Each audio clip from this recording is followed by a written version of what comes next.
ሰላም ልጆቼ፣ ባለፈው ስለ ፍቅር ተወያይተናል። ዛሬ ደግሞ ወደ ውስብስብ ጥያቄ እንሄዳለን። ሰው ማን ነው? በተለይ ደግሞ ሰው መንፈስ ነው ነፍስ አለው በስጋ ውስጥ ይኖራል የሚለውን ጽንሰ ሐሳብ እንዴት ትረዱታላችሁ? ሰው ማለት ስጋ ነው፣ ሌላ ምንም ነገር የለም። የፕሮቲን የስብና የውሃ ስብስብ፣ ከሞትም በኋላ አፈር የምንሆነው ለዛ ነው። የቀረው ሁሉ ምናባዊ ወሬ ነው። ፋሲካ ትክክል ናት። ሰው ማለት ስጋና አእምሮ ነው። አእምሮ ደግሞ የአንጎል የኤሌክትሪክ እና የኬሚካል እንቅስቃሴ ውጤት ነው። ያቺ የምትሏት ነፍስ በእኛ ሳይንስ የዶፓሚን መለቀቅና የሲናፕስ መተላለፍ ነች። የለም መሰረት፣ ነፍስ ከሳይንስ በላይ ነች። ሰው መንፈስ ነው። ስጋ ልክ እንደ ሞባይል ስልክ ነው። ስልኩን የምትጠቀመው ግን አንተ ማለትም መንፈስ ነህ። ስልኩ ባትሪው ሲያልቅ ማለትም ሲሞት ስልኩን ትጥለዋለህ፣ ግን አንተ ማለትም መንፈስ እዚህ አለ። ዮናስ ባትሪ ካልክማ ገባ። ሰው መንፈስ ነው፣ ነፍስ አለው። ስጋ ደግሞ የሞባይል ባትሪ ነው። ባትሪው ሞልቶ ስልኩ ሲበራ ማለትም ሲወለድ ደስ ይለናል። ባትሪው ሲያልቅ ማለትም ሲሞት ደግሞ ቻርጀር እንፈልጋለን ማለት ነው።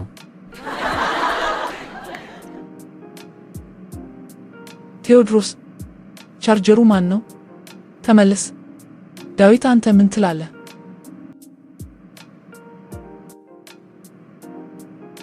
ወዘሮ ሜሮን፣ ቴዎድሮስ የቀለደው ሐሳብ ላይ አንድ ጥልቅ ነገር ያለው ስጋ፣ ነፍስና መንፈስን ከቴክኖሎጂ ጋር ማዛመዱ በጣም ገላጭ ነው። ስጋ ማለት ቴሌቪዥን ነው፣ ምስል የሚያሳይ ድምፅ የሚያሰማ የምንኖርበት አካላዊ መሳሪያ ነው። መንፈስ ማለት ደግሞ የኤሌክትሪክ ምንጭ ማለትም ጄኔሬተር፣ የኃይል ሶርስ ነው። ቴሌቪዥኑ ሁልጊዜ እንዲሰራ ብርሃን ያስፈልገዋል። ይህ የህይወት ምንጭ ደግሞ ፈጣሪ ማለትም እግዚአብሔር ነው። እንዴት? ስጋ ከሞተ በኋላ የኤሌክትሪክ ፍሰት ይቆማል እንጂ መንፈስ እንዴት ከኃይል ጋር ይገናኛል? ያ ደግሞ የስጋ ምኞት ከነፍስ ጋር የሚያደርገው ትግል ነው። ስጋ ትኩረት የሚፈልግ ግትር ሕፃን ነው። በየሰዓቱ ማለት አሁኑኑ ይኑረኝ ይላል። ነፍስ ደግሞ አእምሮ፣ ፍቃድና ስሜት ነች። ዮናስ፣ ነፍስን በሶስት ከከፈልካት ሳይንሳዊ ስያሜዎችን አውጣላት። አእምሮ፣ ኮርፔስ ካዋሰም፣ ፍቃድ፣ ፍራንቲያ ዋብ፣ ስሜት፣ አማጅዳዋይ። ሁሉም የስጋ ማለትም የአንጎል ክፍል ናቸው። መንፈስ ከየት መጣ?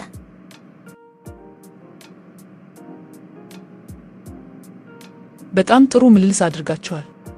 እያንዳንዳችሁ የሰጣችሁት ትርጓሜ የራሱ የሆነ አመለካከት ይዟል። መሰረትና ፋሲካ የሰጡት አስተያየት የሰው ልጅን ከቁስ አካል አንጻር የሚያይ ዳይኮቶሚ፣ ሁለት አካል ወይም ሞኒዝም፣ አንድ አካል የሚባለውን የፍልስፍና እይታ ይወክላል። ዮናስ ግን በዋናነት የመንፈሳዊውን ዓለም እይታ ይዟል። እውነተኛው መልስ ግን በየትኛው መነጽር እንደምንመለከት ይወሰናል። ለክርስትና እምነት መሰረታዊ የሆነው ትሪኮቶሚ ሶስት አካል እይታ ግን እንዲህ ይላል። አንደኛ ተሰሎንቄ 5:23 ላይ እንዲህ ይላል፣ የሰላምም አምላክ ራሱ ሁለንተናችሁን ይቀድስ፣ መንፈሳችሁም፣ ነፍሳችሁም፣ ስጋችሁም ጌታችን ኢየሱስ ክርስቶስ በመጣ ጊዜ ያለ ነቀፋ ፈጽመው ይጠበቁ። ዋው! ስጋ የውጭው ዓለም ማደሪያ ነው። ነፍስ የመካከለኛው ዓለም ስብናችን፣ አስተሳሰባችን፣ ምርጫችን። መንፈስ የውስጠኛው ዓለም ከእግዚአብሔር ጋር የምንገናኝበት መንፈስ ነው።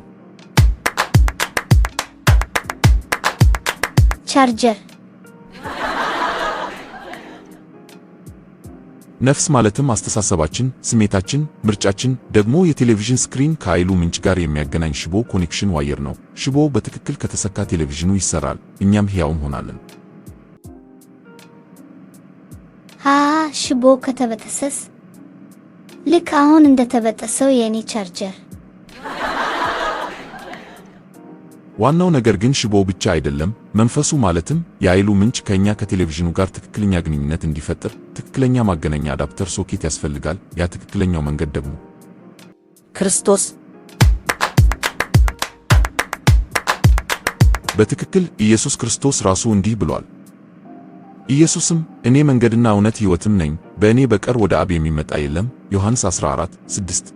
ዋው! እሱ ትክክለኛው ማገናኛ ነው። ሰውነታችን ማለትም ስጋ፣ ስብናችን ማለትም ነፍስ ከሕይወት ምንጭ ማለትም መንፈስ ፈጣሪ ጋር ዘላለማዊ ግንኙነት እንዲኖራቸው የሚያደርግ ድልድይ ነው። ዋው! ለካ ለዛ ነው ቴሌቪዥን ሲበላሽ ቴክኒሽያን የሚፈለገው። ያ ቴክኒሽያን ደግሞ ቄስ ወይም ፓስተር ነው። ዳዊት ያቀረብከው ምሳሌ በጣም አስተማሪ ነው። የሰው ልጅ መንፈስ፣ ነፍስና ሥጋ ግንኙነት በእርግጥም ከዛሬው ቴክኖሎጂ ጋር የሚመሳሰሉ ሕጎች አሉት። እናም ከዚህ የምናገኘው ትልቅ ፍልስፍና አለ። ልብ በሉ ልጆቼ፣ ማንኛውም ነገር የምናየው ለማናየው ነገር ምሳሌ ነው። በሌላ አባባል አካላዊው ዓለም ማለትም ሥጋ፣ ቴሌቪዥን እና ሽቦ፣ መንፈሳዊውን ዓለም ማለትም መንፈስ፣ እግዚአብሔር እና ክርስቶስ ለመረዳት የተሰጠ ምሳሌ ነው። ኢየሱስ ኒቆዲሞስን ሲያነጋግረው ይህንኑ መርህ ተጠቅሟል። ስለ ምድራዊ ነገር በነገርኳችሁ ጊዜ ካላመናችሁ ስለ ሰማያዊ ነገር ብነግራችሁ እንዴት ታምናላችሁ? ዮሐንስ 3:12 ዋው! ይህ ማለት ምድርና አካላችን በቅጡ ከተረዳን ከዚህ በመነሳት ሰማያዊውንና መንፈሳዊውን እውነት መገመት እንችላለን ማለት ነው። የቴሌቪዥኑን አካላዊ ሕግ ከተረዳን አይሉና ሲግናሉ የሚሰሩበትን የማይታይ ሕግ እንረዳለን። ይቅርታ ወይዘሮ ሜሮን፣ እኔ የሚይዘው ሎጂክ አለ። ሰው መንፈስ ነው ካልን መንፈስ ደግሞ አካል የለውም ማለት ነው። ታዲያ መንፈስ ከሆንን በፈለግንበት ቦታ መሄድ መቻል የለብንም። በግድግዳ ውስጥ ማለፍ መቻል የለብንም። ግን ይሄም አይሆን። ልክ ነሽ መሰረት። እኔ ብሆን ኖሮ እዚህ ክፍል ቁጭ ብዬ ከመሰላቸት ይልቅ አሁን ኬክ ቤት ውስጥ አልፌ በላ ነበር። በጣም ጥሩ ጥያቄ መሰረት። ልክ ነሽ። መንፈስ በራሱ ሲሆን በፈለገበት መሄድ ይችላል። ነገር ግን አሁን ባለው የህይወት ቅንብር ውስጥ ግን አይችልም። ለዛ እኮ ነው ምድራዊውን ዓለም በትክክል ማወቅ የሚኖርብን ያልኩት። ምድራዊው ዓለም የመንፈሳዊው ዓለም ምሳሌ ነው። ዳዊት የጀመረውን የቴሌቪዥን ምሳሌ እንጠቀም። ቴሌቪዥን ማለትም ሥጋ፣ ይህ ሰውነታችን ነው። በቴሌቪዥን ውስጥ ያለው ሰው ማለትም መንፈስ፣ እሱ ምናባዊ ሰው ነው። እንደኛ አይበላም አይጠጣምና የራሱ የሆነ ሕግ አለው። የኃይል ምንጭና ሽቦ ማለትም ነፍስ ቴሌቪዥኑን የሚነካክ ሰው ነው። አሁን ዋናውን ነጥብ ልብ በሉ። ቴሌቪዥን ውስጥ ያለው ሰው ማለትም መንፈስ ከቴሌቪዥኑ ውጪ ራሱን ችሎ ሊታይ አይችልም። ለመገለጽ ለመናገር እኛ እንድናየው የግድ ቴሌቪዥን ማለትም ሥጋ ያስፈልገዋል። በተመሳሳይ መንገድ የእኛ መንፈስ ማለትም እውነተኛው ማንነት እዚህ ምድር ላይ ተጽዕኖ ለመፍጠር ወይም ለመገለጽ ሥጋ ማለትም አካላዊው መኖሪያ እንደ መሳሪያ ያስፈልገዋል። ሥጋ የራሱ የአካል ሕጎች አሉት። ግድግዳ መግባት አይችልም። ከምድርስበት ነፃ አይደለም። እናም መንፈስ በሥጋ ውስጥ እስካለ ድረስ ለሥጋ ሕግ መታዘዝ አለበት። ማለት ሥጋችን የመንፈሳችን ኢንተርፌስ ማለት ነው፣ ከዚህ ዓለም ጋር የምንገናኝበት መሳሪያ። ዋው! በትክክል በጣም ጥሩ አገላለጽ ነው። መንፈስ ያለ ሥጋ መገለጥ አይችልም፣ ልክ እንደ ቴሌቪዥን ውስጥ ያለ ሰው ያለ ቴሌቪዥኑ መታየት እንደማይችለው። አሁን ቴሌቪዥኑን ማጥፋት እፈልጋለሁ። ወይዘሮ ሜሮን፣ ይህ ማለት ሕይወት ምርጫ ነው ማለት ነው። ልክ አንድ ሰው ቁጭ ብሎ ቻናሉን እየቀያየረ ቴሌቪዥን እንደሚያይ። አዎ ዳዊት፣ አብራራው። መንፈሳችን ማለትም ዋና ማንነታችን በነፍሳችን ማለትም በሪሞቱ ተጠቅሞ በሥጋችን ማለትም በቴሌቪዥኑ ላይ የምናይበትን ቻናል ይመርጣል። ቻናሉን ስፖርት ላይ ካደረገው የስፖርት ፍላጎትና ስሜት በሕይወታችን ይመጣል። ሙዚቃ ላይ ካደረገው ደግሞ የሙዚቃ ዓለም ውስጥ እንገባለን። ይሄ ማለትም ወደ መንፈሳዊ ፍላጎት ማለትም ወደ እግዚአብሔር ቻናል ማድላት ወይም ወደ ሥጋዊ ፍላጎት ማለትም ወደ ዓለም ቻናል ማድላት ማለት ነው። መጽሐፍ ቅዱስም እንዲህ ይላል ማቴዎስ 6:24 ለሁለት ጌቶች መገዛት የሚቻለው ማንም የለም፣ ወይ አንዱን ይጠላል ሁለተኛውንም ይወዳል፣ ወይም ወደ አንዱ ይጠጋል ሁለተኛውንም ይንቃል። ለእግዚአብሔርና ለገንዘብ መገዛት አትችሉም። ዋው! ታዲያ ጥያቄ ይሄ ነው፣ ሕይወት ምርጫ ከሆነች ለምን የሰው ልጅ ለመንፈሳዊው ዓለም ከማድላት ይልቅ ለሥጋው ፍላጎትና ለዓለማዊ ቻናሎች ያደላል? ምክንያቱም ሥጋዊ ቻናል ላይ ሁልጊዜ አይስክሬም አለ። ዳዊት፣ እጅግ በጣም ወሳኝና ጥልቅ ጥያቄ ነው ያነሳኸው። አዎ ሕይወት ምርጫ ነች። ነገር ግን ሰው ለሥጋው የሚያደላበት ምክንያት ቀላል አይደለም። 3 ዋና ዋና ነገሮች አሉ። አንደኛ፣ የሥጋዊ ቻናል ተፈጥሯዊ ድምፅ። የመጀመሪያው ምክንያት ሃይማኖታዊ ነው። ሰው ከተፈጠረበት ጊዜ ጀምሮ በውስጡ ወደ ሥጋዊ ነገር የመሳብ ዝንባሌ ማለትም የኃጢአት ተፈጥሮ አለ። ሥጋዊ ቻናል ከልጅነታችን ጀምሮ ድምፁ ከፍ ብሎ ነው የሚመጣው። መስማት ለማቆም ኃይልና ጥረት ይጠይቃል። ሁለተኛው፣ የቴሌቪዥኑ መቀመጫ። ሥጋዊ ፍላጎት ፈጣን ምላሽ ይሰጣል። ገንዘብ፣ ጊዜያዊ ደስታ፣ ምግብ፣ እንቅልፍ። ውጤቱ ወዲያውኑ ይታያል። መንፈሳዊ ቻናል ማለት ትዕግስት፣ ፍቅር፣ መልካምነት፣ ግን ረጅም ጊዜ የሚወስድ ኢንቨስትመንት ነው። ሰዎች ደግሞ ፈጣን ውጤት ይፈልጋሉ። ሦስተኛው፣ የመንፈሱ ድካም። ሰው በገዛ ኃይሉ መንፈሳዊውን ቻናል መምረጥ ይቸገራል። መጽሐፍ ቅዱስ ስለዚህ ትግል እንዲህ ይላል፣ ማደርገውን አላውቅምና የምወደውን ያን አላደርግምና የምጠላውን ግን ያን አደርጋለሁ። ሮሜ 7:15። Wow. ይህ ማለት መንፈሳዊውን ቻናል የመምረጥ ፍላጎት ቢኖርም የሥጋው ተፈጥሮ ያንን ለመፈጸም አቅም ያሰጠዋል። ስለዚህ ምርጫው አለ። ነገር ግን ምርጫውን ለመተግበር የውጭ ኃይል ያስፈልገዋል። ያ ኃይል ደግሞ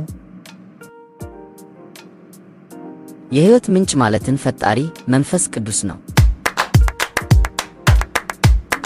አሁን ቴሌቪዥኑን ማጥፋት እፈልጋለሁ። በጣም ጥሩ። አሁን ግን መሰረት የጠየቀችውንና ዳዊት ያነሳውን ጥያቄ ወደ መጨረሻው ምልከታ እንውሰደው። ልብ በሉ፣ ሥጋዊም ሆነ መንፈሳዊ የሚባሉ ነገሮች የሚተገበሩት በመጨረሻው ምድር ላይ ባለው ሥጋችን ላይ ነው። አንድ ሰው መንፈሳዊ ሥራ ማለትም እንደ ጾም እና ጸሎት ሲያደርግም በሥጋው ነው የሚቆመው። መጥፎ ሥራ ማለትም እንደ ማመንዘርና ስካር ሲያደርግም በሥጋው ነው። ታዲያ ምንድነው ልዩነቱ? ልዩነቱ ያለው በድርጊቱ ሳይሆን በድርጊቱ ምንጭና ዓላማ ላይ ነው። ለምሳሌ የግብረ ሥጋ ግንኙነትን እንውሰድ። በትዳር ውስጥ በፍቅርና እግዚአብሔር በፈቀደው መንገድ ሲፈጸም መንፈሳዊ ነው ተብሎ ይቆጠራል። ምንጭ የተባረከ ይሁን። በጉብዝና ሚስት ደስ ይበልህ ምሳሌ 5:18። Wow. ያው ተመሳሳይ ድርጊት ከትዳር ውጪ ሲፈጸም ግን ሥጋዊ ነው። ለምን? ምክንያቱም የመጀመሪያው የፍቃድና የፍቅር ምንጭ ያለው ከመንፈሳዊ ሕግ ሲሆን፣ ሁለተኛው ግን ከፈጣሪ ውጪ የሆነ የራስ ወዳድነት ሥጋዊ ፍላጎት ነው። ታዲያ ሰው ለምን ለሥጋዊው ያደላል? መንፈሳዊው ዓለም መራራ ሆኖበት ሥጋዊው ዓለም ግን ጣፋጭ መስሎ ስለታየው ነው። ለምሳሌ አንድ ትንሽ ልጅ ከረሜላ እንዳትበላ አባቷ ይከለክላታል። ምክንያቱም ከረሜላው በኋላ የስኳር በሽታ እንደሚያመጣ ያውቃል። ልጁ ግን የምታውቀው የአሁኑን ጣፋጭነት እንጂ መዘዙን አታውቅም፣ አታምንም። ያ የልጁ ሁኔታ የእውቀት ማጣት ነው። ሰው መንፈሳዊውን መምረጥ የተሳነው መንፈሳዊው ሕይወት የሚያመጣውን ዘላለማዊ ጥቅም እና ሥጋዊው ሕይወት የሚያመጣውን ዘላለማዊ ጉዳት በትክክል ስላላወቀና ስላላመነ ነው። ለዚህ ነው መጽሐፍ ቅዱስ ስለዚህ አውቆ አለማወቅ የሚያስከትለውን ጥፋት አስቀድሞ ይነገራል። ሕዝቤ እውቀት ከማጣቱ የተነሳ ጠፍቷል። አንተም እውቀትን ጠልተሃልና እኔ ካህን እንዳትሆነኝ እጠላሃለሁ፣ የአምላክህንም ሕግ ረስተሃልና እኔ ደግሞ ልጆችን እረሳለሁ። ትንቢተ ሆሴዕ 4:6። Wow. እንዲሁም ሐዋርያው ጳውሎስ እንዲህ ብሏል፣ ብዙዎች ለክርስቶስ መስቀል ጠላቶቹ ሆነው ይመላለሳሉና ብዙ ጊዜ ስለ እነርሱ አልኋችሁ፣ አሁንም እንኳ እያለቀሱ እላለሁ፣ መጨረሻቸው ጥፋት ነው። ሆዳቸው አምላካቸው ነው፣ ክብራቸውም በነውራቸው ነው፣ የምድርንም ነገር ያስባሉ። ፊልጵስዩስ 3:18-19። Wow. ሰው መንፈሳዊውን ዓለም ማለትም ፈጣሪን ስላልተረዳ በሥጋው ውስጥ ያለውን ጣፋጭና ጊዜያዊ ፍላጎት እንደ እውነት ወስዶ ይከተላል። ነገር ግን እግዚአብሔር የፈቀደውንና የመረጠውን ስንተገብር ማለትም መልካም ሥራ ስንሰራ በሥጋችን ቢተገበርም ውጤቱ መንፈሳዊና ዘላለማዊ ይሆናል። አሁን ቴሌቪዥኑን ማጥፋት እፈልጋለሁ።